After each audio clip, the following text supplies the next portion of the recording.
What's up, everybody? Welcome to GoJo with Mike Golick Jr. That is me. With me, as always, the man with the name so nice they only named him once, Brandon Newman. Brandon, what's going on?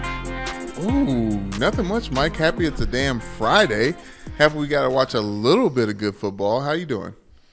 Yeah, no, I think we got a lot of good football coming our way this evening or this weekend. I'm saying what we just watched, Mike. Yesterday, Thursday Night Football. We usually come off of Ugly Night Football, and we got the chance to watch the best team play. And I'm taking the leap, Mike. Jalen Hurts, best quarterback in football.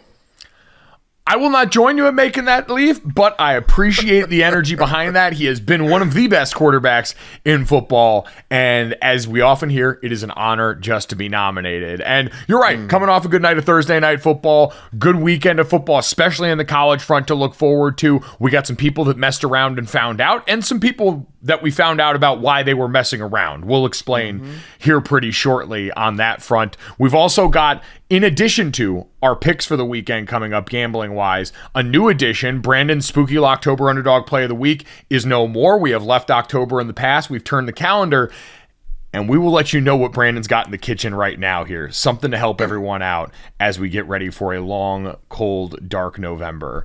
As always, download, subscribe, rate, review GoJo wherever you get your podcasts, and leave us a 5-star rating and a review, and make sure you check us out on the DraftKings YouTube channel as well. And Brandon, you know what? I'm glad you had the positive spin on Thursday Night Football. Like we had, and someone pointed this out, the World Series Game 5, which was won by the Houston Astros, on at the same time as the Houston Texans playing the Philadelphia Eagles. And while ratings aren't the only thing, it will be a very interesting test of the NFL's might to see what the number looks like for the game against the Houston Texans, one of the worst teams in football, against the Eagles on a Thursday Night Football game, going up against a World Series game involving those same two cities.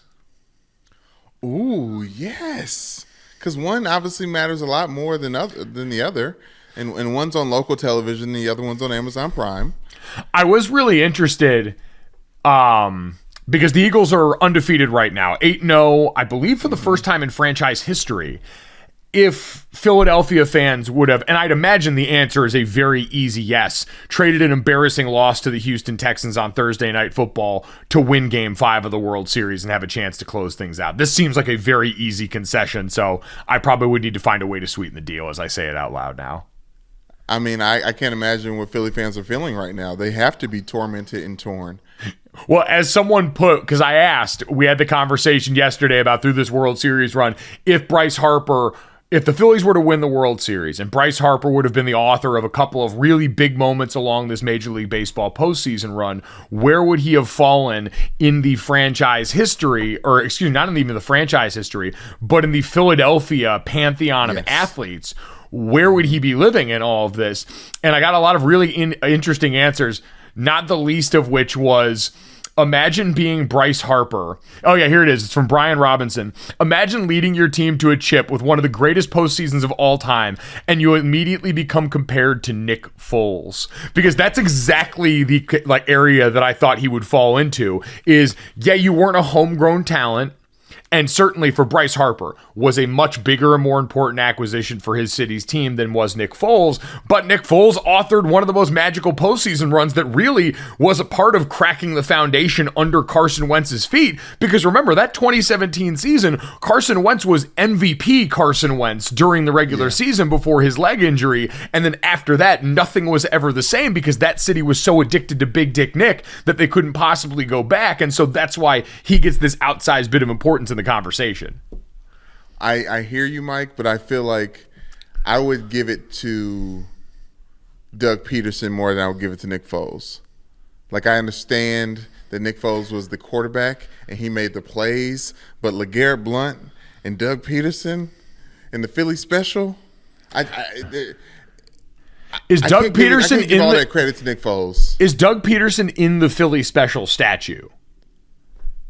That's the biggest question because they obviously commissioned a statue of that play.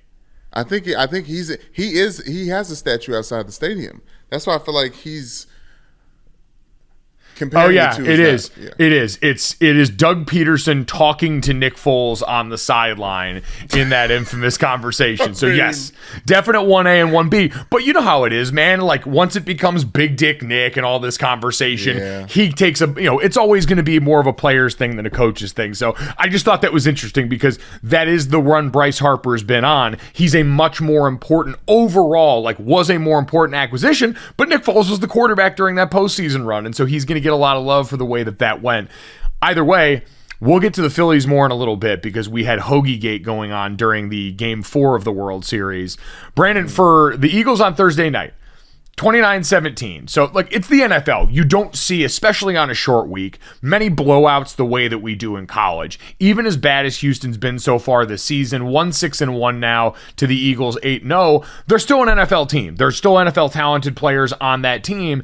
And so, especially with the short week to prepare, it was never going to get too out of hand.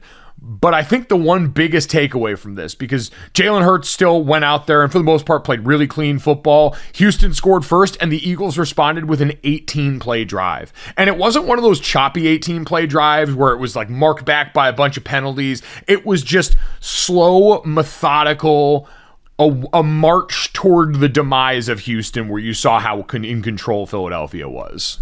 Mike, not only was it an 18-play drive, it was the Philadelphia Eagles' first drive, as the Houston Texans scored on their first drive. I think there's something to be said that the Eagles are so good they can figure it out and still move down the field. And that's been the strength of the Eagles so far this year, right? They figure it out. They appear to adapt and mold to whatever the situation that is presented to them.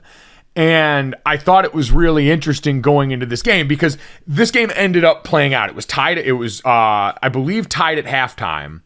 And yeah, the game was tied 14-all at halftime. And then coming out in the second half, you started to see, all right, some of the turnovers. Davis Mills threw 2 interceptions in this game. CJ Gardner-Johnson leading the NFL with 5 interceptions on the year. He that man. He is that man, and you heard somebody run behind him in the post-game interview saying, pay that man, so we're already getting on that watch. But Eagles defense took the ball away from a young quarterback who's on a team that doesn't have a ton of weapons outside of their running back, who we'll get to. And for the Eagles offense, methodical. You did have the one fumble after Jalen Hurts was stripped in the pocket that gave the Texans a short field, where I believe the Eagles defense was able to hold them. The Texans offense struggled but for one area. And I want to credit Mina Kimes, ESPN NFL analyst on NFL Live, who said, as you look at this Eagles team, there's really one area that's probably been the only thing you could say was a cause for concern, and that was yards after contact in the run game. And boy, oh boy, did you see that show up, because Dameon Pierce, again, my pick for midseason offensive rookie of the year, went the fuck off. 27 for $139 in this game. The Eagles gave up over 5 yards a carry to Houston. Laramie Tunsil and that offensive line were physical, and you saw during the game the thing that Philly fans will point back to, because Jordan Davis was trending during most of that Eagles game, their pick out of Georgia.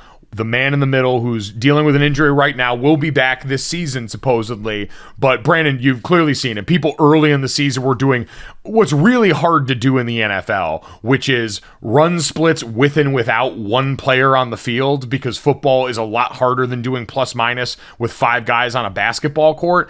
But people have been obsessed with Jordan Davis's effect on this rush defense, and looking at last night when everyone knew that was going to be the Texans' approach and they were still able to be that successful. That's the one thing where Dameon Pierce is a great back. The Texans' offensive line played well, but we still look at this Eagles team and this Eagles defense that still has guys like Fletcher Cox and Brandon Graham and company up front and say it shouldn't look that bad. And so Jordan Davis will go a long way in helping when he's back, but that's the one thing that might give Eagles fans a brief second of pause coming out an otherwise pretty clean game for them.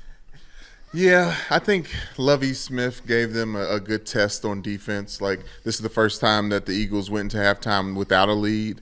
And at the halftime, Nick Sirianni said he was telling everyone to embrace this, and they'll be better from embracing this adversity that they face. But I like the way the Texans play defense, Mike. The Texans defense too, for the most part, like you looked last night, 2 sacks for Jerry Hughes in that game.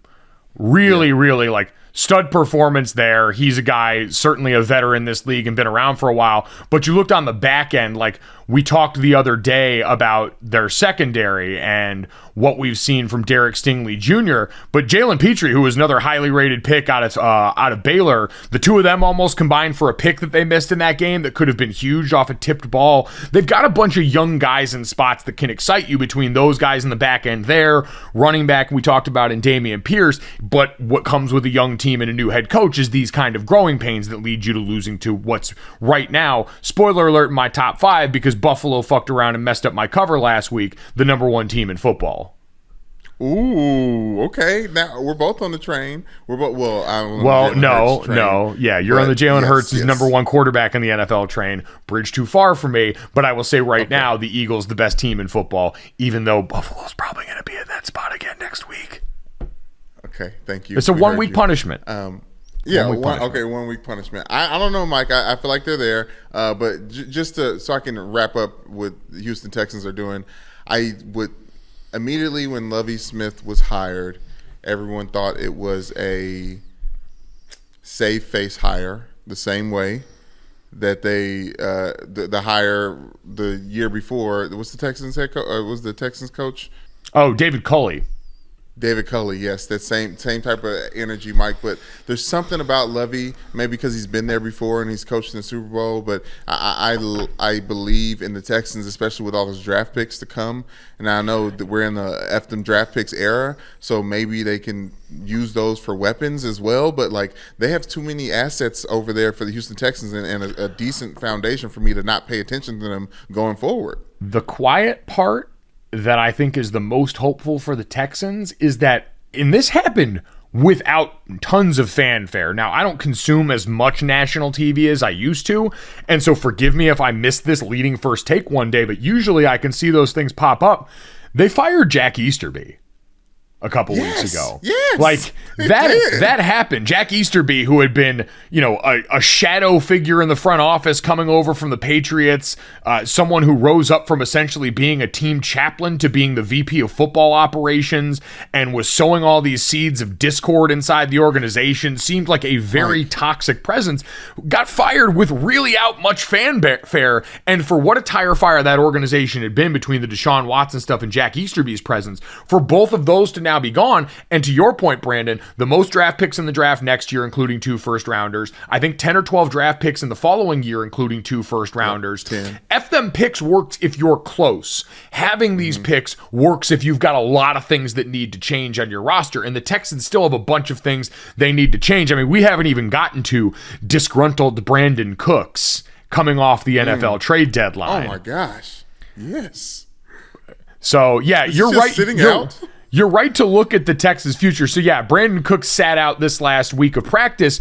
And this is, I think, as much the team, because when you're getting ready to try and shop someone, you don't want him getting injured in practice. And so you'll hold him out leading up to the trade deadline. But Brandon Cooks on November 1st tweeted, "Don't take a man's kindness for granted. Covered for lies too long. Those days are done. Crossed the line with playing with my career." And his thing has always been the archer, so he's got the little bow and arrow thing after it, which is a reminder of one of the truest tweets of all time from Denny Carter. The typical quarterback tweet is, "Love my teammates. God is good." The typical running back tweet, "Keep grinding." Tight end tweet, "Derp." Wide receiver tweet, "The enemy speaks kindly and holds a knife." Like, they're always so cryptic, Brandon. It's unbelievable. I don't know what it is about. Obviously, all football players, I don't know, you included, Mike. I feel like we have this jock mentality, this thing that this scarlet letter that we walk around with, and we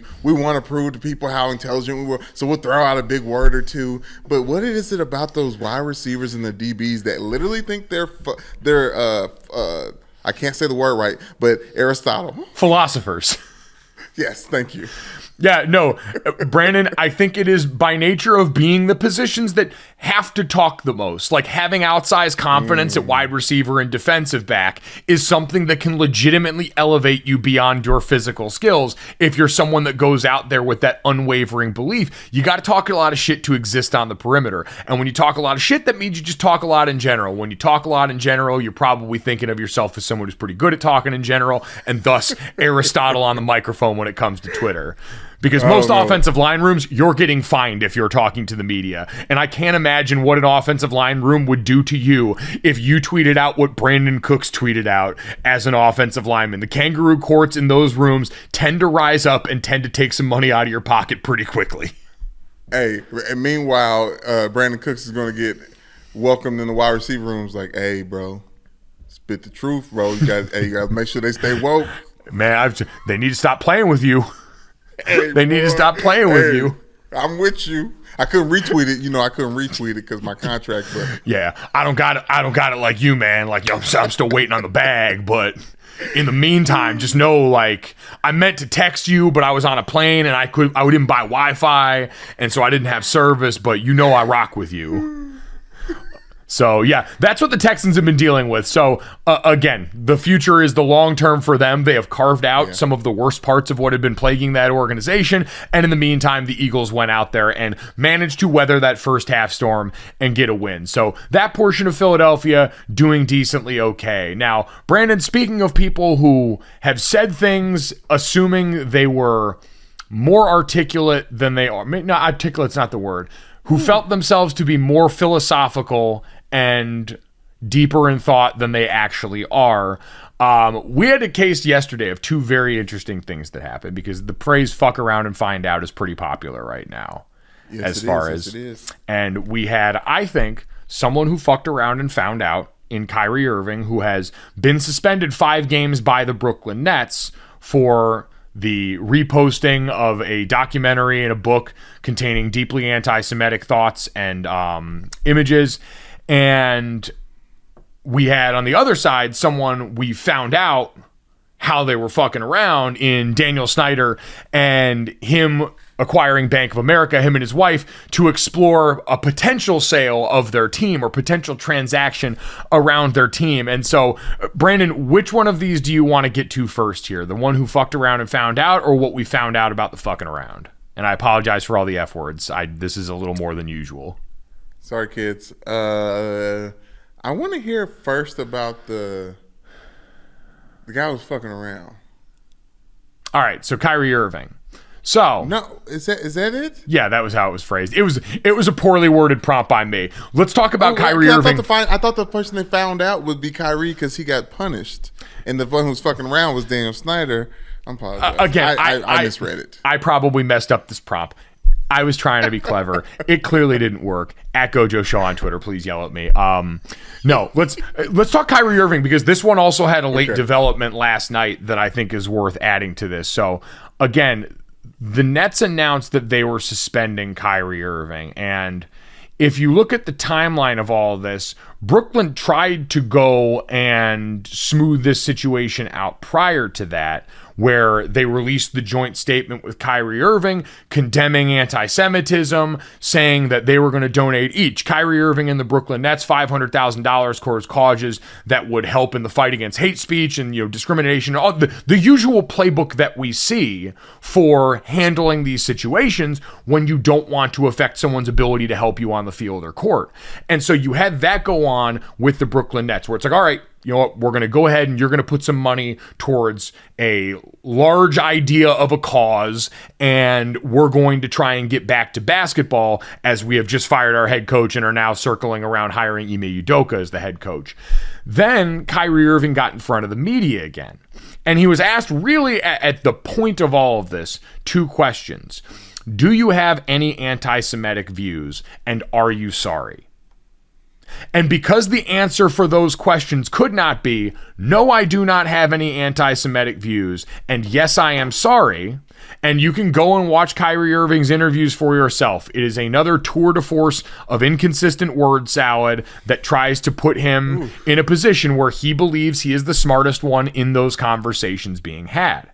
And because Kyrie did that, the Nets were like, all right, welp, we're going to suspend you for 5 games. When you start hearing Adam Silver saying he is disappointed that Kyrie Irving couldn't come out and just say, I do not have any anti-Semitic views and I'm sorry. And then the Nets, who tried to go to bat for him, they tried to do the thing. They tried to run the play that we see all the time in sports of, hey, we're going to throw money at this problem. You're going to apologize and we're going to try and go back to business as usual. And when he couldn't go along with that plan for them, they decided we're going to suspend him 5 days. And it was phrased basically as a minimum of 5 days, Brandon, that to me read like, these are 5 days to figure out if it's going to be all the days.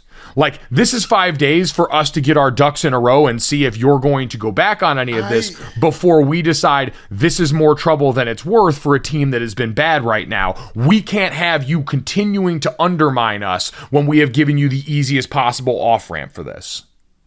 I just don't think it will be all the games. I struggle to see a world where Kyrie Irving will be suspended for the year for not saying sorry. No, I'm not talking about suspended for the year. I'm talking about them releasing him.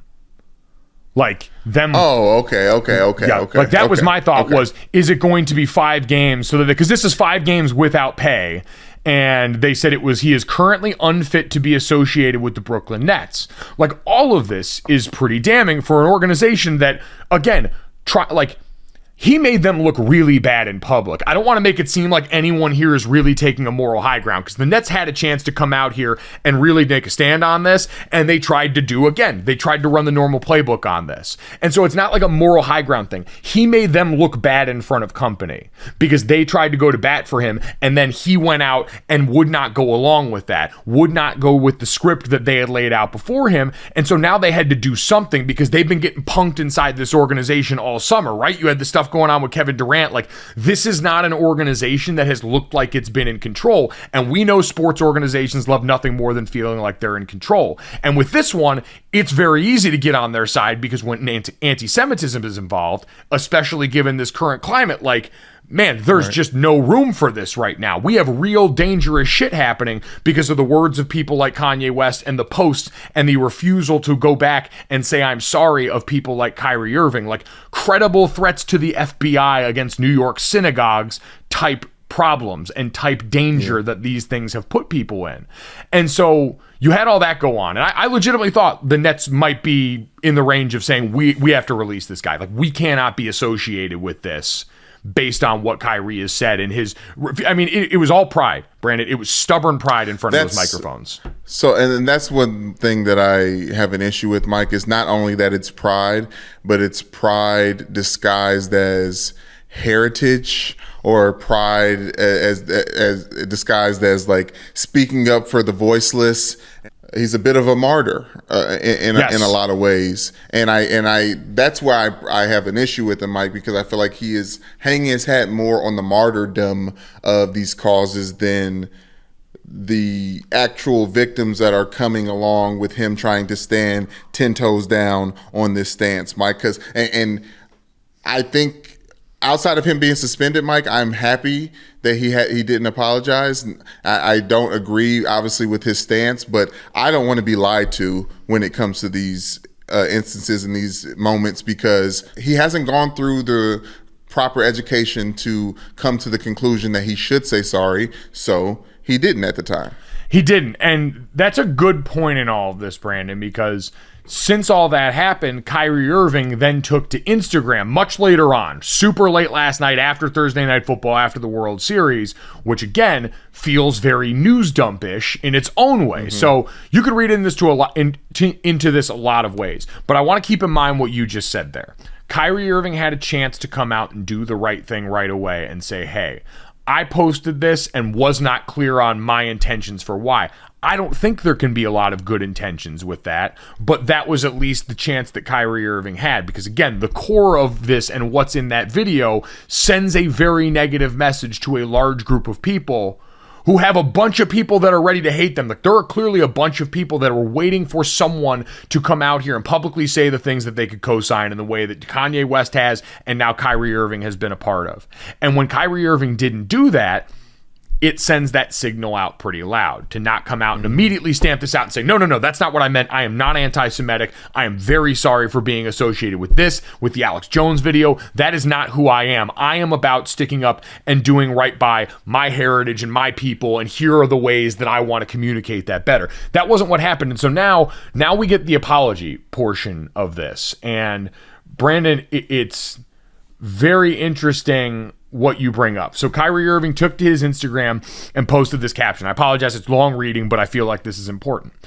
Kyrie Irving came out and said, while doing research on Yahweh, I posted a documentary that contained some false anti-Semitic statements, narratives, and language that were untrue and offensive to the Jewish race and religion. And I take full accountability and responsibility for my actions. I am grateful to have a big platform and to share knowledge, and I want to move forward by having an open dialogue to learn more and grow from this. To all Jewish families and communities that are hurt and affected from my post, I am deeply sorry to have caused you pain, and I apologize.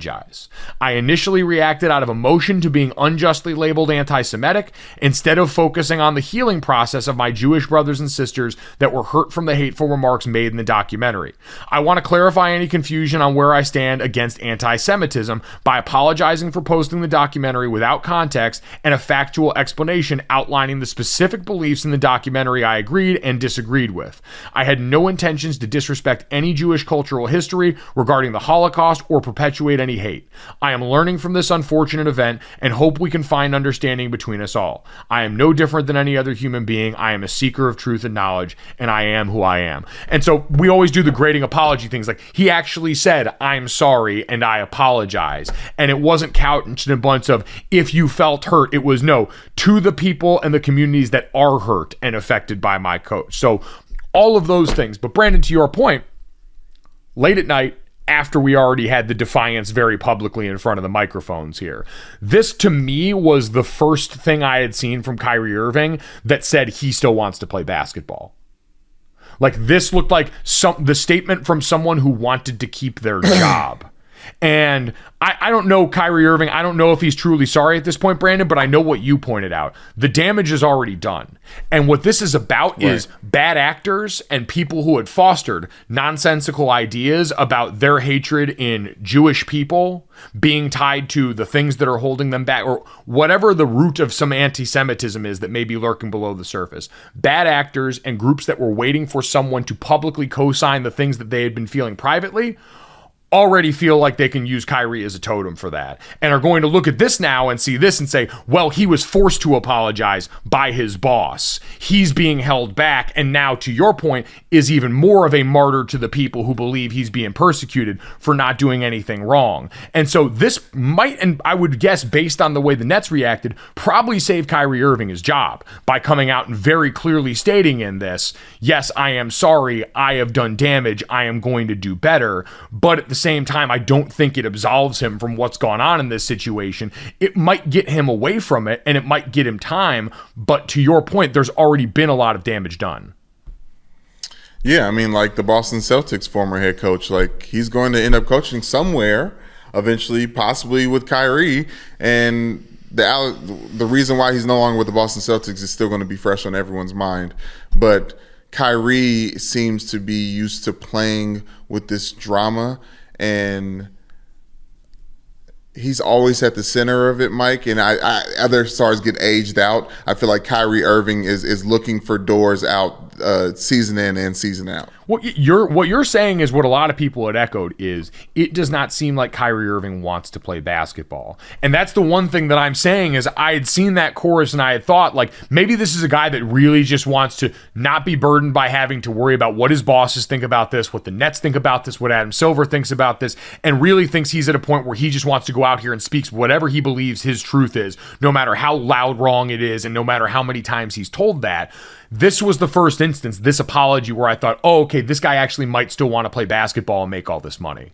Like, that's really the only thing I took out of that. Because at this point, like you said, he'd showed his hand. We'd seen the defiance firsthand. And you could say he was emotionally reacting to that, but that's still, like, he had time in between. The questions he was asked today yesterday about that weren't immediately after that exchange with Nick Friedel, weren't immediately after those comments made. He had a full day and, in theory, a conversation with the Nets that led to that original statement before he got in front of those microphones again. So you can't just go off of, hey, I was emotional. Now, you had a full day to digest this, even as chaotic as that day was. The statement and the apology just indicate to me this guy still seems interested in playing basketball, apparently. And that's the first time in a while we can feel like we can say that. I agree with you, but I think Jamel Hill wrote a very great article trying to illustrate where Kyrie Irving is coming from a black man's perspective and an identity perspective. And one of the reasons why I think Kyrie Irving has dug this hole for himself that he is currently standing in and looking out of is he doesn't feel like he has a lot of power. He doesn't feel like he has a lot of autonomy.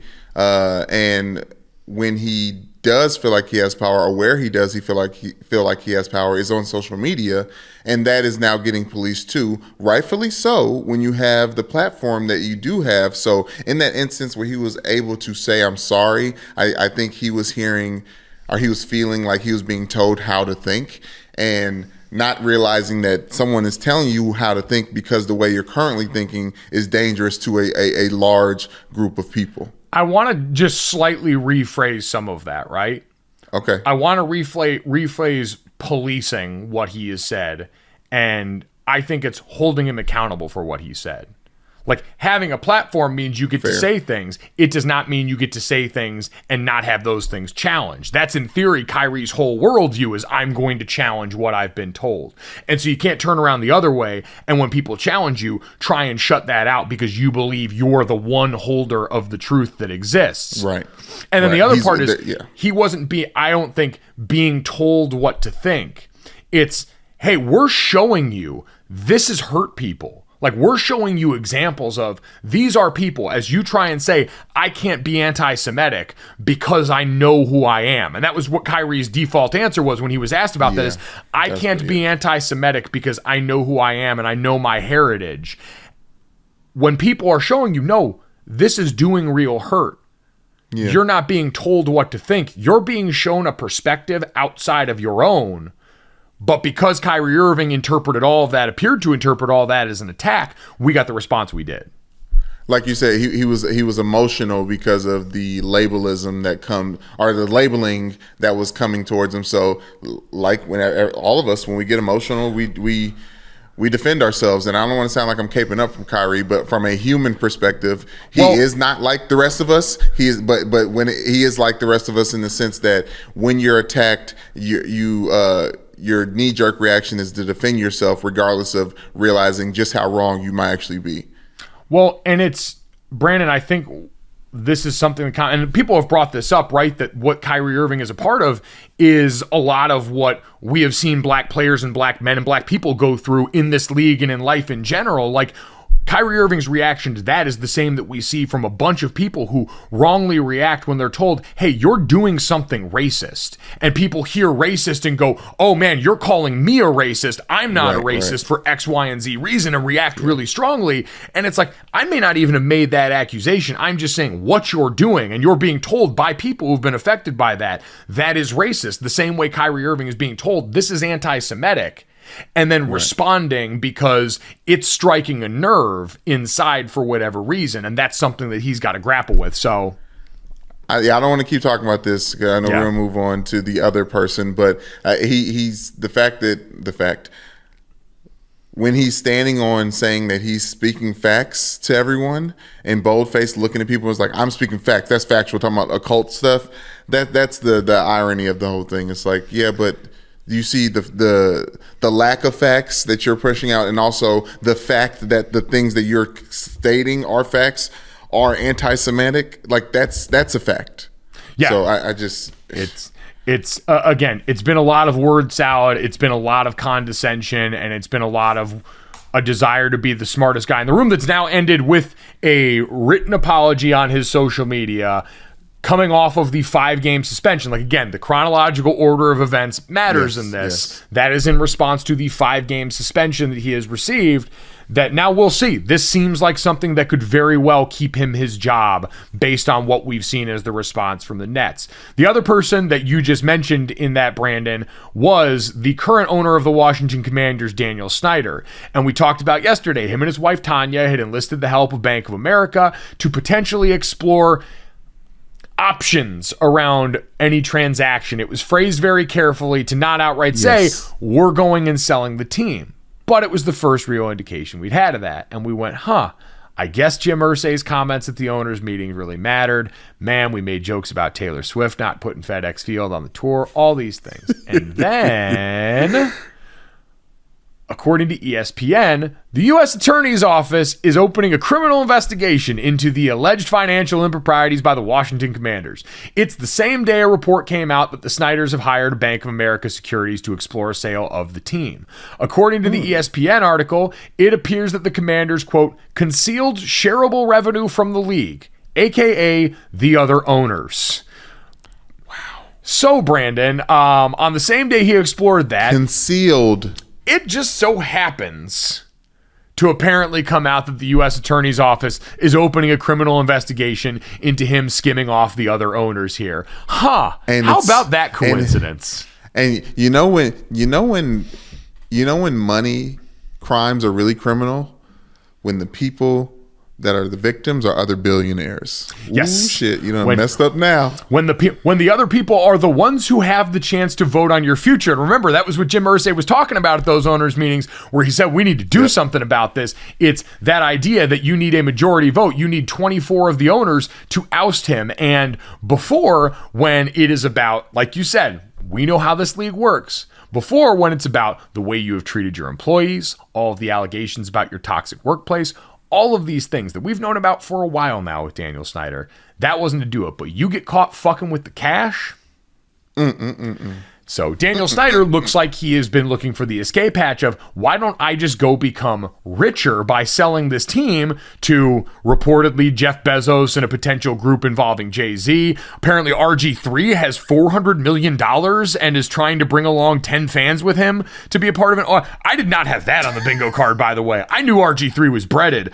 Robert, let me hold something, please. Hey, if it was the Rookie of the Year, if it was the Heisman Trophy run, if it was the rebranding to ESPN color guide, like, listen, I've learned never to count out RG3 or to paint him in a corner, because he's going to surprise you with something.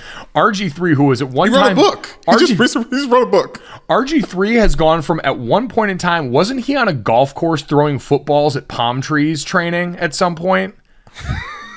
I don't know. That sounds like a Jameis Winston training, but yes. Yeah, possibly. It does. But either way, man, hey, you know what? Go off, King. RG3, who I've said looks like he's having a fucking blast as a commentator for ESPN. He's doing it right. He's a ton of fun. So we could only hope that RG3 finds his way into ownership. That would be an awesome plot twist to this entire experience. But just a reminder, in the Matrix, there are very few coincidences. Those are just glitches reminding you you're in the Matrix. And in life, when someone like Daniel Snyder, who has been previously dug in, really both of these situations, people previously dug in on their position and refusing to yield space, all of a sudden yielding space, usually there is a pretty compelling reason in the middle of that. Yes, Mike, but that's one thing we talked about yesterday. We talked about this off air. I really wish we would have taken some time to think about it, because I was like, the last time we heard from Daniel Snyder, he said, if I go down, I'm taking y'all motherfuckers with me.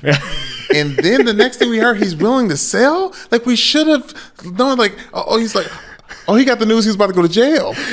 He went from King Kong ain't got shit on me to, well, we're just going to get some things in order financially here and see if we can resolve this matter peacefully. Misa. Okay. Just amazing how all these things work. So I will not be surprised if this sale goes and starts to happen even faster now. And if the language starts to become even clearer, we are aware of the I am anticipating a statement coming from the Snyders at some point. We are aware of the investigation being launched by the U.S. attorney. While in the meantime, we have no comment on that issue because it is currently an open investigation. My wife Tanya and I are continuing to explore, what did we say the last time? The sale of the Washington Commanders. That's what we meant to say. The full-blown sale of the Washington Commanders is what we meant to say. So, Brandon, that's enough off the field news for right now. Oof.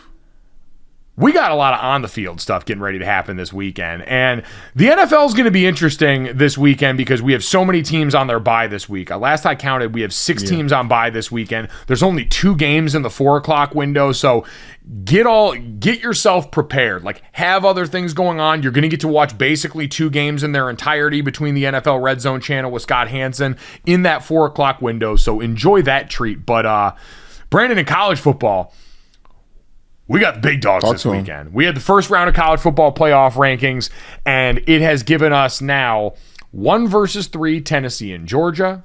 It has given us Alabama ranked inside the top 10 against number 10 LSU, and it has given us 4th-ranked Clemson going up against Notre Dame this weekend. Now, obviously, Notre Dame not ranked, so that matchup for others doesn't carry nearly the cachet. But, Brandon, that Tennessee-Georgia game, I mean, it's as good on good as we've seen in quite some time, right? You have the top scoring offense in Tennessee going up against the 2nd-ranked scoring defense in Georgia, a school and an institution that won a national title last year, predicated on having one of the best defenses in recorded history, like an all-time generational defense. And this year they've come back and really matched the standard and exceeded it in some ways. Now, they're going to limp into this game a little bit. Nolan Smith, who's one of the best pass rushers and linebackers on this team, lost for the rest of the season to a pec injury in the last game. He's a guy, 1st-round draft pick potential, all those things. And so I don't want to discount that, Brandon.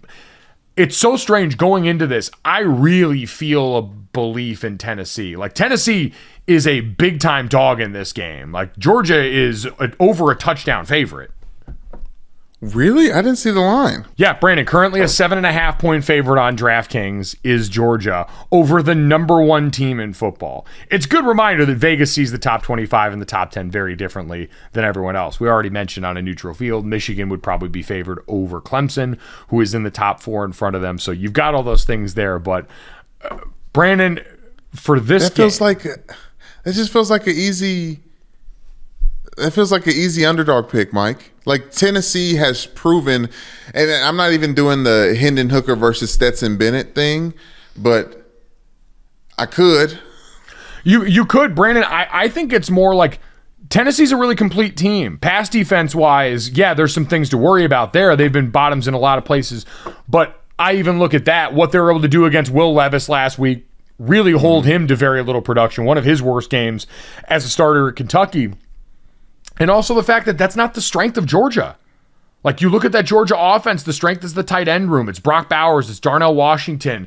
It's, Ladd McConkey is a guy that's legitimately one of the best receivers on your team. And it's no slight to Ladd, but we've seen this year that offense has been inconsistent enough at certain points and fallen asleep enough at the wheel that I worry if Georgia is going to be able to do what Alabama, who also has a really good defense, one of the best defenses in the country, in ways that I thought would net them positive results against a team that wants to run that spread no huddle as viciously as Tennessee runs it. And I've said it before.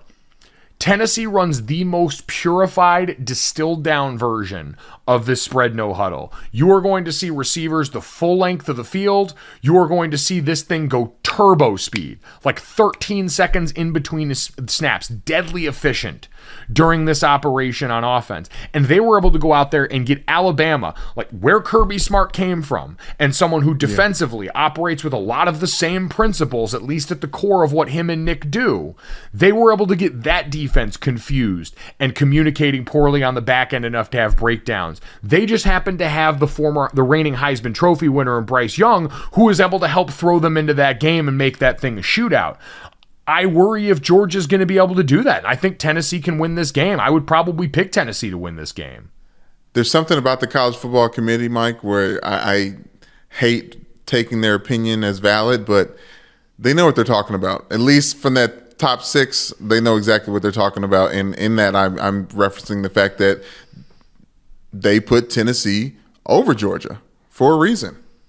Well, I mean, Tennessee owns the 2 most impressive wins of the season, 2 of the most impressive wins this season so far, in beating Alabama and going on the road to Death Valley and beating the shit out of LSU. Like, that game was a thorough ass whooping of the team that the committee just put top 10 with 2 losses. Like, the committee and people have a lot of respect for them, and it went like that. And so I get Georgia's a heavy favorite in this one. I get that they deserve it, and I know that offense still has good parts. Like Brock Bowers is probably the best tight end in college football, and he's not draft eligible for another year. They've got weapons in that room. We talked with Richard Johnson from Split Zone Duo before this season and said they're going to pose a unique threat for that reason.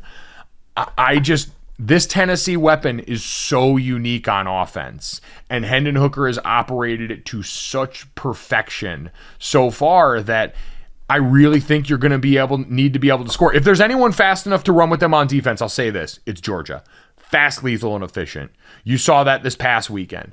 They are a terrifying force of nature, still on defense. Like Keely Ringo, all those guys, they still got dogs over there, even if so many of them were drafted. But I'll pick Tennessee. I'll pick Tennessee right now. I'll put my name on it. This isn't, we're not picking the points. We'll do 6 thick picks later on, but I'll pick Tennessee. Okay. I'll pick Tennessee outright to win this one.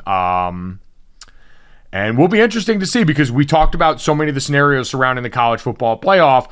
A lot of the math starts to change now if all of a sudden number 1 loses, because Georgia in the SEC East now goes into the driver's seat. They've got that win over Oregon, and then would have a win over the number 1 team. Like, they would instantly vault to number 1, and now we've got a party. And now, depending on the quality of this game, we're going to have that nightmare conversation that so many people dread of. Well, what happens if you get an all-timer and Tennessee happens to lose? And so Tennessee's only loss would be to number 1 Georgia, and they can't make it to the SEC championship game. And then Alabama wins. Do you have 3 SEC teams in the college football playoff? So that doomsday scenario for the rest of college football starts if Tennessee gets upset by Georgia this weekend. Brandon, we mentioned the Alabama LSU game. That one's going to be really interesting, but you and I went to Notre Dame. The Notre Dame Clemson game is DJ Uiagalelei making his return to South Bend after that 2020 regular season loss. Last time on Dragon Ball Z, for anyone who forgot, Trevor Lawrence was out injured for 2 games in 2020. DJ came in, and I would say this: that Notre Dame game is part of the reason why the weight of expectation, I think, had such a negative effect on DJ. Because he came into Notre Dame Stadium and he threw for, this is not hyperbole, the most passing yards by an opposing quarterback in Notre Dame history. That is what DJ did against that Notre Dame team that ended up playing them again in the ACC championship and going to the college football playoff. Can I say something real quick, Mike? Uh-huh. You just made me realize that Trevor Lawrence may not have recovered from COVID. But continue. God damn it, Brandon. Saying.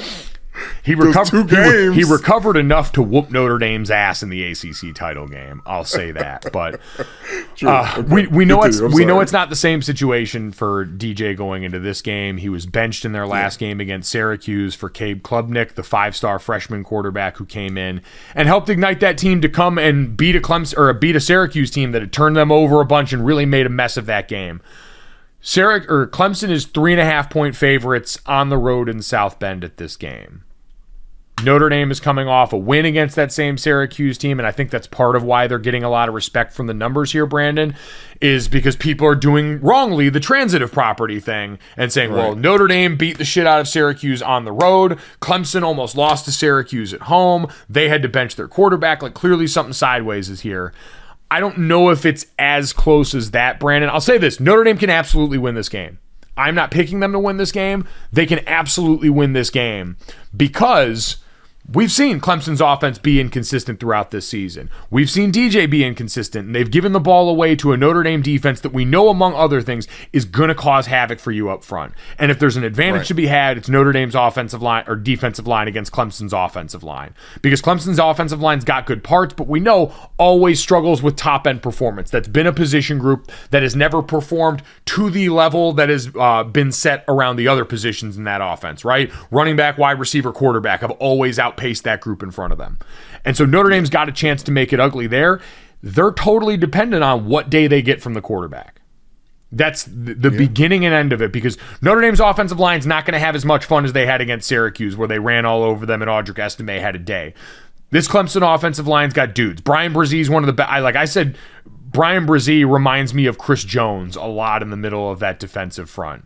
And you've got him, you've got Miles Murphy, you've got all these freaking beasts in the front of that Clemson defensive line that are going to make that, I think, much bigger challenge, because Clemson's going to, I think, do what a smart team would do against Notre Dame right now: stack the box and say, I dare Drew Pine to throw it over and beat us. I dare Drew Pine to go over here and try and do that. And we've seen games this year where Drew's been capable and where their offense has been able to get some of these talented young guys open down the field, has been able to find Michael Mayer, who, even being the focal point of the other defense, has still found a way to eat and sits atop basically every meaningful tight end record in Notre Dame history. And he's going to leave after his junior season. All of that still is, if you get an erratic game from 10 and he from Drew Pine and he turns the ball over, then this is going to be a really long day for Notre Dame. I think the exact same reason is why Clemson is nervous for DJ Uyunglele. You don't think he can make a long day for Clemson, just slinging the rock out there? Like, obviously, I think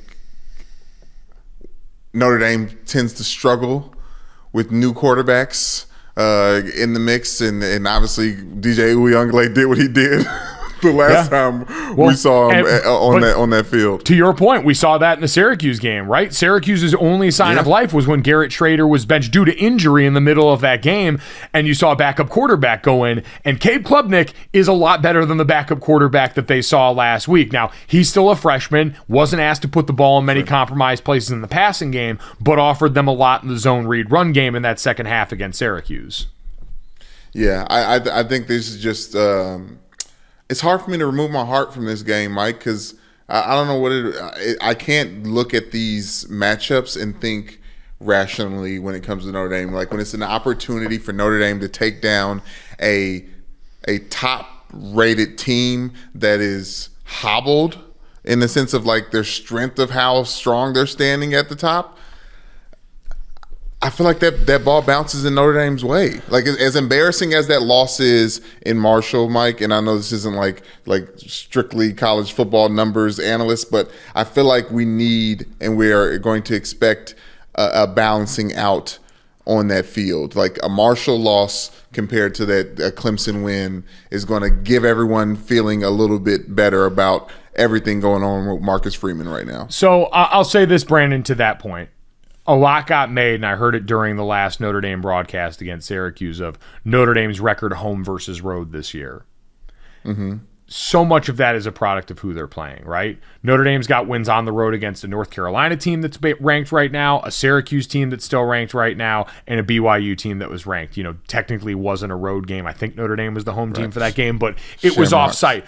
Those were all against good ranked teams, and they knew what the level of intensity needed to be. Notre Dame's young in key areas, and that includes head coach this year, which means the letdown games like we hadn't seen for so long at the end of the Brian Kelly tenure were something that we had to entertain more. You're on a backup quarterback who is young in a sense that he had not played a lot of football games. Young head coach, all those things in key areas. And so sloughing off against a team like Marshall, paying attention to the helmet sticker and saying Stanford's bad on tape, so we're going to be able to walk all over them, that stuff we've been a part of naturally happens. Right. You're dialed in. They're going to be dialed in for this game against Clemson. Like, I don't worry about that, the level of intensity, any of that shit. Like, home and road splits are a misnomer. It's about who you're playing. And I think especially for this year's Notre Dame team, I expect incredible effort. It's just, are we going to get incredible consistency from Notre Dame's quarterback, who lacks the talent that DJU and Cade Klubnik had? That's just a fact. There's no disrespect. I really appreciate Drew Pine for, I see, like, a guy who grew up loving Notre Dame, who wanted to come here, who's wanted to do right and help this school, cares a lot about it. I love and respect that. But talent-wise, he's just not those guys. And so I look at this game and say, yeah, Notre Dame can absolutely do that. My thought process has been reverse psychology for most of these years. And I also think a lot of this season, but honestly, a lot of this too is about respect for Dabo Swinney. Like, for all of I've been very critical of a lot of the things that Dabo has said and done over the years. I'll be the first to raise my hand on that. The last two seasons, he says some stupid stuff. The last two seasons have been the biggest feather in Dabo's cap as far as, like, we hear culture all the time. Last season, for them to have what was the worst season for Clemson in the college football playoff era and win 10 games and go to a New Year's 6, that was some culture shit. That was, hey, this year, 2 new coordinators there. You lost Brent Venables, who had been right there in lockstep with him the entire time. Replaced him. Brandon Streeter takes over for Tony Elliott on offense. And you've still got a team that's finding ways to win this game. That's to me the head coach. Like, that's what the head coach has set up here. Dabo's won and been a part of a lot of those games. And so situationally, I do have to give Dabo the respect in that area because he has earned it over and over again. And even now, Mike, that he hasn't really done a lot in the transfer portal pool, and they're not losing a bunch of players as well. There's got to be something. There's got to be something there. There's got to be something there. Yeah, I mean, listen, they did lose guys to the portal, and he said, we're at our core a program that believes in development, right? Like they've always said, even again, I've disagreed with your program supernovaed when the 5 stars started coming in, when Deshaun Watson and Christian Watkins and all those guys came in. Like all of that was the case, but they do, and they have developed a lot of guys into great players, and that stuff all matters the way they do it. Whether that'll work long term or not, different discussion for a different day. Whether it's worked right now still and allowed them to weather these tough situations, I do think that's a factor that deserves some credence in all this. And so, again, I am going to keep going. I stopped betting Notre Dame early in the season, and I have operated back on reverse psychology, and it has yielded some positive results. And so I'm going to say I think Clemson wins this game, knowing full well that's not how I want to feel in my heart. So, how could you do that, Mike? How could you say that with your words? Again, reverse psychology, hell of a drug. But going to be an exciting one. Night game in South Bend. Like that thing's going to be rocking. Sold out game, all that good shit. I cannot wait to thankfully be calling a game at the same time as that, so I don't have to stress watch and break anything. By the way, check out Learfield College Football Saturday night. On the road, Raleigh, North Carolina, as the NC State Wolfpack takes on Wake Forest, coming off a loss from this past weekend. Big bad Sam Hartman turnover game. MJ Morris taking over at quarterback for NC State since Devin Leary was hurt in the Florida State game. Took over for Jack Chambers. Now he's the man. Going to be a very exciting game, so check that out. But if you haven't seen it, I highly recommend, because Mike is very, very intense when he's calling these games. He's locked in. He has a lot more stress on his face than he does for all the people watching on YouTube. We thank you for doing that. But it's nice to see. It's just like, it's almost like your head is in like a coffin and you're like so locked in, and then the play's over and you start doing your thing. God gifted. Calling games is wild shit, man. It's so much fun. The last time I was at NC State too was the game where the lights didn't work right away in the stadium and they had to delay the start of the game because the lights wouldn't turn on. So I am confident that Boo Corrigan, who is the chairperson of the College Football Playoff Committee, has that situation buttoned up, and we're going to have plenty of lights there at NC State. Brandon, for the NFL this weekend, we mentioned ton of teams on bye this weekend, very sparse late window. I think this weekend is the biggest old man get right weekend that we've got. Okay. So much of this season has been about Aaron Rodgers and Tom Brady and what their teams haven't been able to do. And last week we saw the littlest sign of life from Aaron Rodgers and company in Green Bay in that game where Buffalo failed to cover and thus drew my ire. And so, yeah, but so you say we saw a little bit light, but yes, I'm saying that because they managed to mess up my cash, which shows me that there was enough in there. But you had a big Aaron Jones rushing day. Their receivers started miraculously catching shit down the back half of that game. And then for Tom Brady and Tampa Bay, Tom's talking openly about, hey, this is hard. Like he actually, like him and Giselle very publicly filed for divorce now. That thing's real. We've heard statements from both of them. And he said it's hard to balance it all right now. Right. You've got 2 really good get-right opportunities for these teams. So Green Bay is taking on the Detroit Lions, who are 1-6, who have lost 5 straight and just give up everything on defense. And then you've got Tampa Bay going up against the Los Angeles Rams, who Matthew Stafford's been back to Detroit Matthew Stafford, turning the ball over more than he's thrown it in the end zone, and where that offensive line cannot protect him right now. Like, Brandon, this feels like a last gasp sort of stop, where if one of these two is going to try and show a heartbeat or try and do an Undertaker gif, this is going to be the weekend.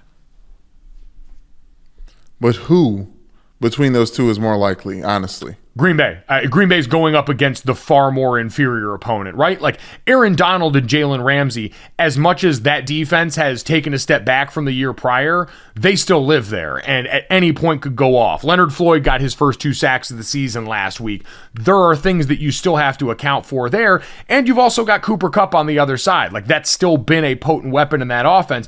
But if you're asking me who I think has the better opportunity, it's Green Bay.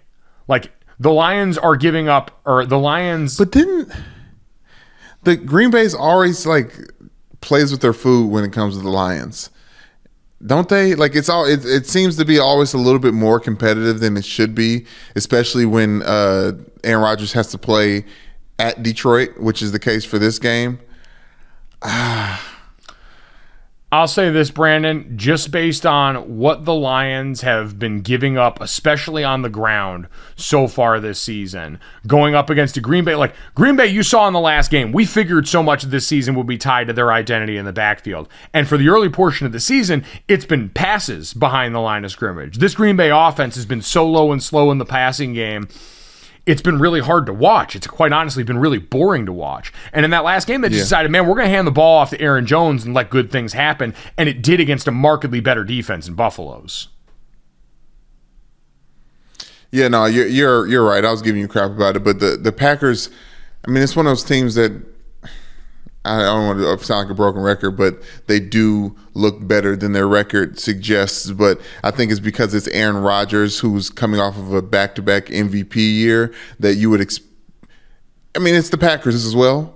Like, you just expect them to not to be losing the way they have been and have more of a productive offense. But one thing that you've been saying so much at the beginning of the season, Mike, and it's starting to be true halfway through the season, injuries are just the main thing that's holding back these Packers. They are, absolutely. And we've seen David Bakhtiari make a big difference. They've moved Zach Tom a little bit around on that left side of that offensive line. They're without Elton Jenkins. Like, all those things matters. But again, you started to see that click a little bit for them up front in that second game.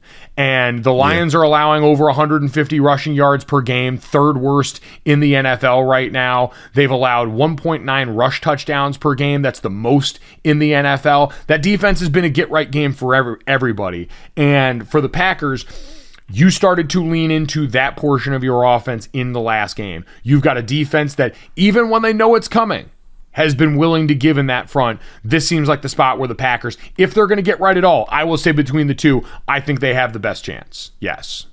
Okay. I'm going to go the other side of that, not just for podcast content fodder's sake, but just because I just believe the LA Rams, like I said, might end up being, well, I said this about the Chargers, they might end up being one of the worst teams in football at the end of the season. But the Rams, they're still in their Super Bowl. They're still a Super Bowl hangover. And if Tom Brady can get it right against anyone, it's probably Jalen Ramsey and them. I mean, Tom Brady still has for all of the things that have been wrong with that Buccaneers offense, they haven't shot themselves in the foot. Like, Tom Brady has turned the ball over once through the air on offense.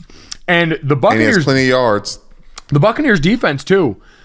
We talked about them being one of the best defenses in the NFL at the beginning of the season, and that kind of got lost in the losing. They are allowing fewer points per game than last year, fewer total yards than last year. So they have gotten better. They're also averaging more sacks per game so far this season, and that's the one that sticks out to me. They were averaging 2.8 sacks a game in 2021. They're averaging over 3 so far this season, and they're going up against the most decimated offensive line by injury in football.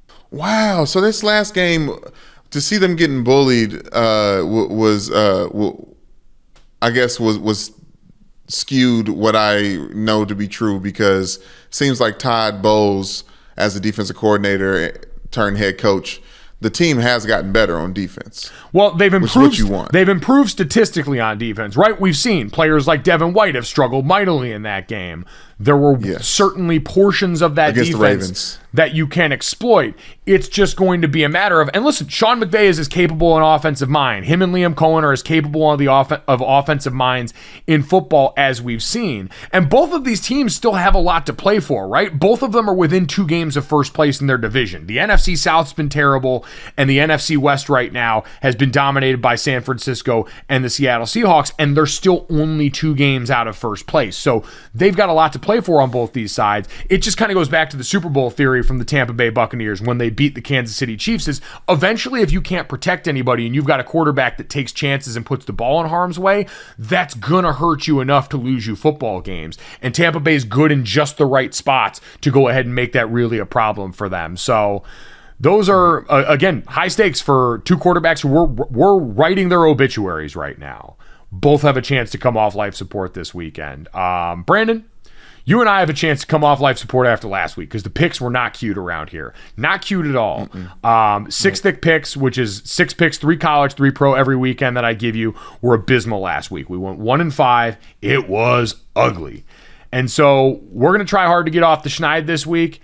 In the NFL, Brandon, I went Minnesota -3 versus Washington. I've got the Vikings inside my top 5 for another week. All they do is continue to win. And Washington, while we're all drunk off Taylor Heineke and his ability to come back from anything, and him probably already lining up and thinking about what a pair of purple Jordans would look like added to his collection. This Minnesota team, I am also very excited to see TJ Hawkinson in this offense.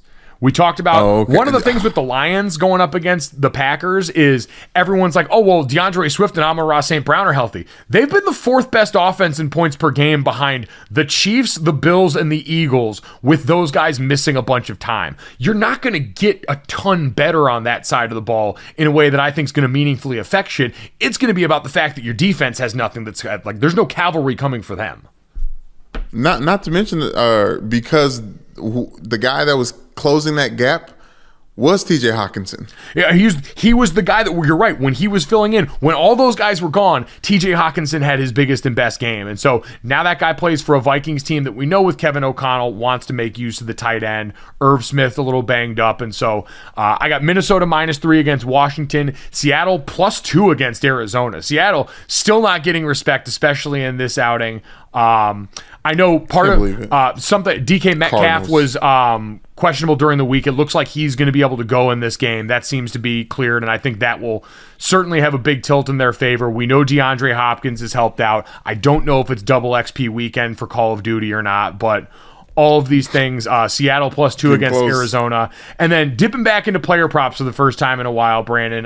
We talked about Green Bay going up against the Detroit Lions. Aaron Jones over 65.5 rushing yards. He's gone off against this team before. He went off last week. I think the Packers obviously know they're going to have to alleviate some of that, but against the Lions defense that just personnel-wise is not built to stop the fight, I like that number. So can I tell you where you go wrong with that? This is what's going to happen. Aaron Jones has proven himself to be quite the receiver. He's going to have like 100-something plus yards and 64.5 yards rushing. Go run and tell them. Again, we're still in Fade Mike territory, so operate all of this at your own risk. On the season, 20-32-2 in the 6 thick picks. So we're trying to close the gap this week. Brandon, and then college football. Ohio State's playing Northwestern. That over-under number set at 55.5. Give me the over on that, man. Iowa hit the fucking over in a game against Northwestern last week. You've got an Ohio State team that I think is going to be a little pissed off at their effort against Penn State and going to take it out on a team in Northwestern that likes to go fast, which means you can be giving the ball back to Ohio State's offense very, very fast. So very quickly. Ohio State, Northwestern over 55.5. Okay. Quick aside. How does Pat Fitzgerald still have his job? Because he's a Northwestern man and because Pat Fitzgerald just has to re-up every couple of seasons and have that be in the right spot because he is of Northwestern. He has given Northwestern their best days as a football coach. And what I understand they've got a bright, shiny new facility there. What reason does Northwestern have to feel like they are going to ever be a true, like, big-time contender by going out and luring someone else? Like, Pat Fitzgerald has done a lot for that program there, even if it feels like at times, we get towards this. So, okay, I like that. Okay. And then Florida State -7.5 against Miami. Miami's a bad football team this year. Plain and simple. Like, they've been making changes at quarterback lately. That's ugly. Florida State has fallen short in a couple of their big-time ACC matchups. I know this is a rivalry game. This ain't one I'm worried about. Finish it off. Oregon State +4.5 this weekend. salty team going up against a Washington team. The weather is supposed to be right terrible in the Pacific Northwest, so I'll go Oregon State plus the points in that game. Brandon Newman, who is the author of Brandon Newman's Spooky Locktober Underdog Play of the Week, has left October, has left all of these spooky behavior in the past here and turned over to the rest of fall. Brandon, you've got your pick of the week. What is this segment heretofore going to be known as? Mike, we're going to keep the picks going. We're going to keep my guarantees coming. No Rut November. Brandon's No Rut November pick of the week. Fellas, ladies, stay strong. Okay, so obviously the underdog lock of Spooky Locktober, I was picking all underdogs. It's hard for me to change that mindset, but for the No Rut, we're just picking locks, baby. Why did I say it like that? We're just picking locks, baby. Like Austin Powers. Mike, are you ready for this? I am ready for this.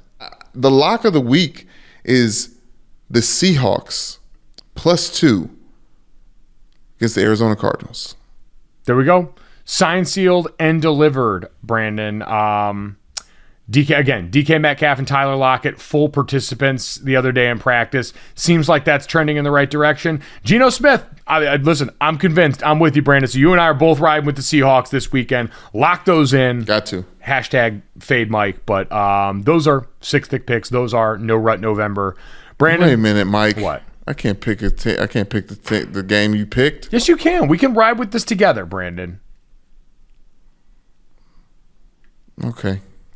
This one week will allow you to ride this together. We want to start off this month strong. Again, ladies, fellas, go strong into this month right now. We all believe in you. Brandon, with those picks in mind, there's only one question left to ask. Oh, shit. Oh, shit is right, Brandon. Do you know what time it is? Yes. It's time for me to switch. It's Dolphins -4 over Chicago Bears. Okay. There you go. Sold. Download, subscribe, rate, review GoJo. As always, leave us a 5-star rating and a review. Tell Brandon what you think of the job that he's done on this, that, and third. We'll get to why that is especially relevant here inside the body of this segment. As we give you 3 quick stories to finish off the week on. Brandon, we referenced it earlier in the podcast. The Houston Astros take a 3-2 series lead in the World Series over the Philadelphia Phillies last night. Justin Verlander ends up stepping up big for the Astros. I want to go back, though, Brandon, to Game 4 of the World Series. The Philadelphia Phillies threw a combined no-hitter in that game. Brandon, it's always interesting and kind of controversial. So we had in this game, Christian Javier went up on the mound. He was the starting pitcher that ends up as the forefront of this. They end up finishing it out with a bunch of relievers. A lot of people always get pissed off, especially fans of old baseball where pitching was something cool, that you would break up someone who's in the middle of a no-hitter in favor of that. I understand that in the regular season. Like, I get as mad as anybody in the regular season when we lose out on some of those moments. And I get that so many people then point to still the postseason and say, well, listen, we're trying to make sure everyone's fresh then. You want to keep them healthy. We know more about how they affect on these guys' bodies. In the postseason, I don't give a damn about any of that stuff. I don't give a damn about the fact that he was one of 2 pitchers to go through and not be hit during a World Series game. The other being Don Larson, who threw a perfect game in 1956. I care about winning, and I care about rings. And if the Houston Astros thought that was the best decision to get them the winning and get them the rings, I don't give an ever-loving shit. Yeah, we've got maybe this is me showing my ass as not a baseball guy, but who the hell cares about narratives in games? Right? Like for the World Series or like for the series, unless it's the narrative that wins the game. I mean, and obviously, well, I guess the 5 home runs was a thing. Well, it's one of those things, there Brandon. are some, the Bryce Harper moments that feel like they're narratives for those specific games. So maybe I'm reneging. Historical numbers around baseball have a bigger importance than almost any other sport, right? There are very few where moments like that, especially with pitching and big moments, carry as much weight historically in the sport because of how much those numbers matter. That's not the number I'm really focused on, though, in that game, Brandon, because while we had that combined no-hitter on, the Astros win 5-0 in that game. we had something else at play. Blame Wawa was trending on Twitter. Man, I need to know where we fall on this, Brandon, as a Big Boy Podcast. So, for anyone that's unaware outside of the Philadelphia area, every year since 2008, they've hosted a promotion Wawa has called Hoagie Fest. They have sandwiches offered at discounted rates, and they all benefit world hunger. And it's been a big hit. And so in June, when that came up, Kyle Schwarber had a big month, hit 12 home runs, 27 RBI, all that stuff. And so they decided to rebrand it and call it Schwarber Fest. They brought that back for the postseason. So October 18th, Schwarber Fest started again. And you had Wawa come and tweet out, take a bite of your hoagie for every hit the Phillies get, #SchwarberFest. Terrible. Needless to say, that didn't go out. So, Brandon, do you hold them accountable for this? Mike, I don't want to because I love Wawa so much. But, you know, just like when you're growing up, when your parents make a mistake, you got to call them out for it. Accountability is a real thing, even for adults, even for things that we love and people we love and industries that we love and places that we love that make great breakfast sandwiches. Yes, I originally, when we talked about this before the show, I said Wawa is not at fault. Wawa is at fault. As much as the announcers are at fault for saying this person is having a great game and then they get mossed on, like all those things. This is like to you the reverse of how they say during like a no-hitter or a perfect game to not talk to the pitcher about it. You're saying because they talked about this publicly, they put the voodoo on their team. Put the voodoo on the team, on the game, Mike.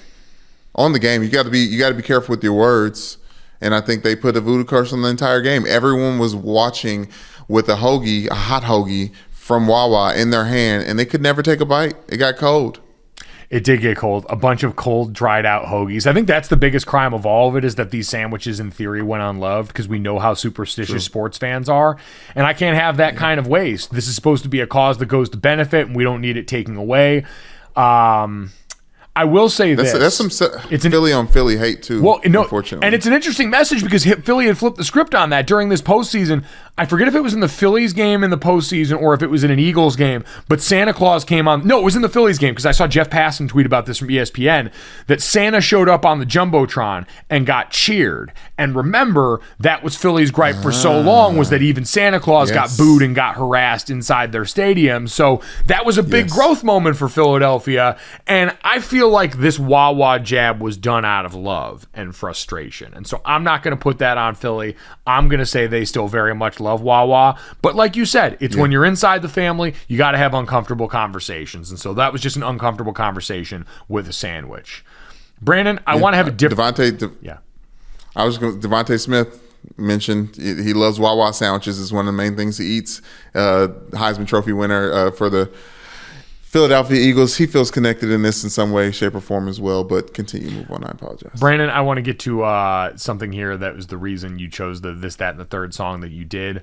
Drake and 21 Savage unveiled their new album, Her Loss. And as we were getting ready to talk about this in the pre-show meeting, I had the moment of realization that I'm excited to listen to this. I haven't gotten to listen to it yet. I'm very excited to listen to this. But your exuberance for this album and the way you were talking about it and the way I reacted, I now realize how you felt listening to me drone on and on about the Taylor Swift Midnight's release. Like, it's not that you were upset. You just didn't understand and feel the same way I did. I mean, Mike, this is an album.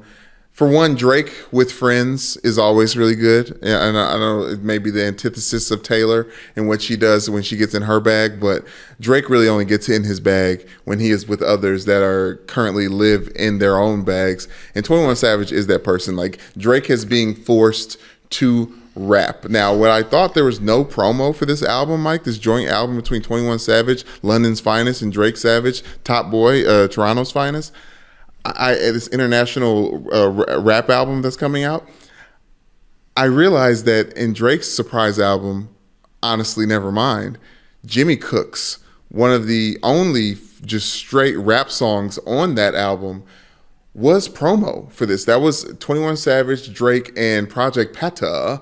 And it was apparently, no, I'm thinking about Knife Talk, actually. That was Project Pat with Knife Talk. But this was promo for this album, Mike, and now we're getting it. Drake in 21. And Drake has to rap. And Drake's great at rapping. Like, this is going to be great for all of us, Mike. There are 15 tracks on this album, 3 of which are only Drake cuts. So maybe he is going to get in his singing bag, Milano bag with this, Mike. But some of these album track songs are just amazing. You went to your track list with Taylor Swift. You're going to sit through this for me.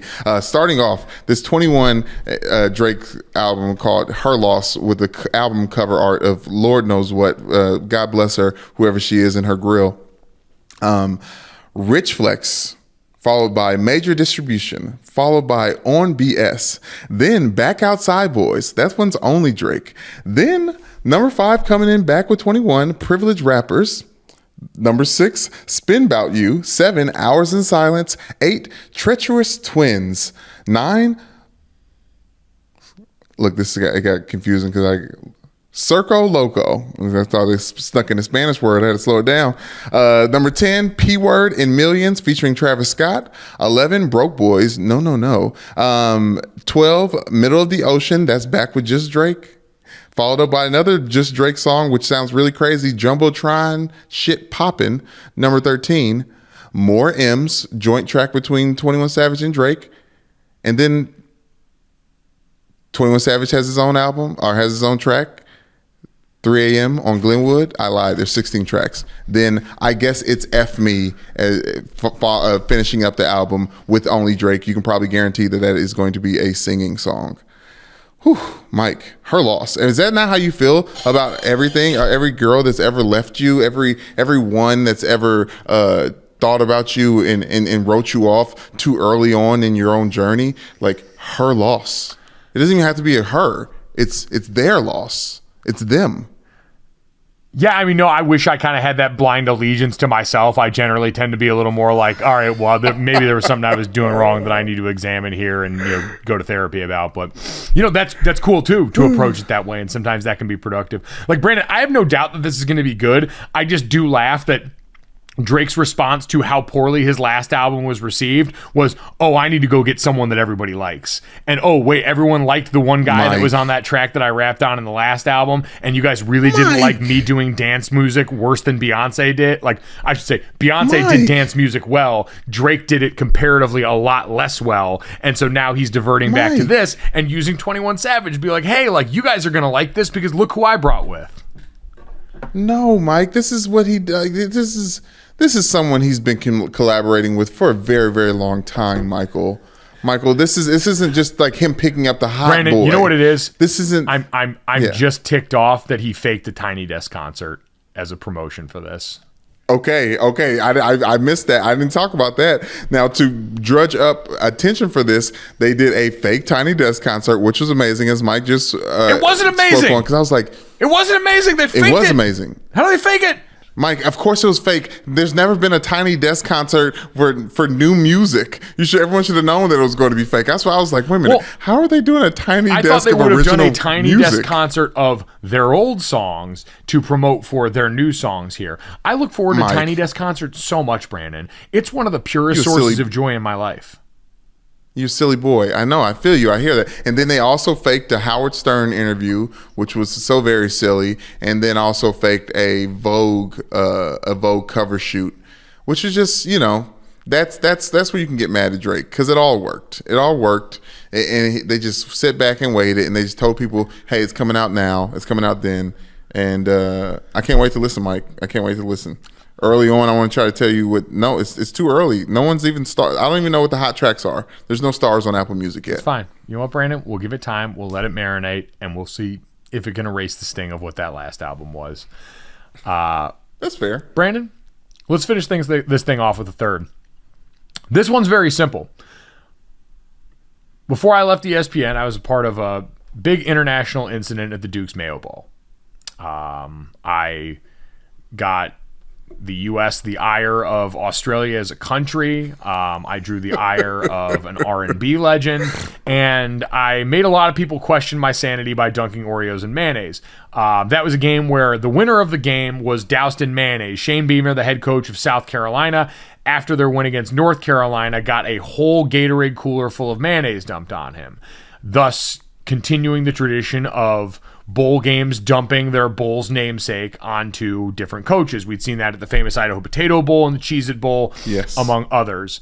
The Duke's Mayo Bowl made an announcement yesterday that they have decided to make a change in the mayo dumping personnel. It was a difficult decision, and we appreciate their hard work, but we felt last year's mayo dumping did not meet the standards of the Duke's Mayo Bowl. We have started a national search for our 2020 mayo dumpers. Now, Brandon, Shane Beamer took the bucket off the head. It was really, they had a lot of time working on the viscosity of the mayonnaise before that. It was really heavy, and so the dumpers actually clipped Shane Beamer a little bit. And so I think I can understand the reason behind that. All I want to say is, Brandon, while I won't be calling that game this year, I want to throw our hat in the ring for this. I think you and I are uniquely qualified for this because of our strength to go out here and be fantastic mayo dumpers.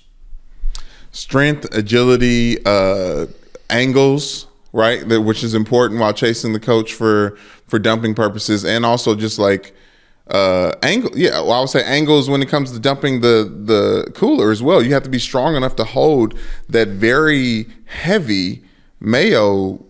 Yeah, yep. I agree, Mike. And also, we're probably perfect because we could play good cop, bad cop if if somebody needed to diversion, or if I actually needed to go rough up and grab the coach and keep him still while you dump the mayo. I just feel like, we're a good team in that way. We are a good team in that way. So again, the Duke's Mayo folks know where to find me. They know where to find us.